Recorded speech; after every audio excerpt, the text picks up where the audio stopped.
નમસ્કાર મિત્રો, જળ એ જીવન છે. પાણી કોઈ બનાવી નથી શકતું, પરંતુ પાણી ધારે તો દરેક વ્યક્તિ બચાવી શકે છે. આપણા દેશના વડાપ્રધાન માનનીય નરેન્દ્ર મોદી સાહેબે પણ લોકોને એક સૂત્ર આપ્યું છે, જળ સંચય જન ભાગીદારી. આ સૂત્રને સાર્થક કરતી સંસ્થા ગીર ગંગા પરિવાર ટ્રસ્ટ, કે જે આખા દેશમાં કામ કરી રહી છે. હાલ ગુજરાતની અંદર ખૂબ મોટા પ્રમાણમાં કામ ચાલી રહ્યું છે.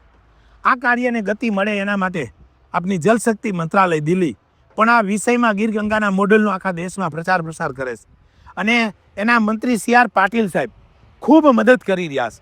એના કહેવાથી ઘણી બધી મોટી મોટી કંપનીઓમાંથી હિટાચી મશીન જે જોઈ શકાય છે, આ મશીન અહીંયા ચાલે છે ને, એવા 18 મશીન ક્યાંક ને ક્યાંક જળ સંચયના કામમાં ચાલી રહ્યા છે.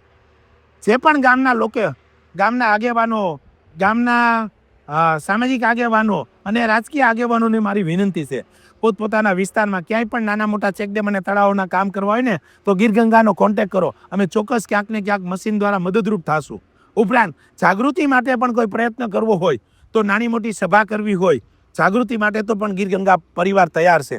આપણા ગુજરાતના જ ઉપાધ્યક્ષ શ્રી ડૉક્ટર ભરતભાઈ બોગરાના માર્ગદર્શન નીચે સૌરાષ્ટ્રમાં ખૂબ સારું કાર્ય ચાલી રહ્યું છે.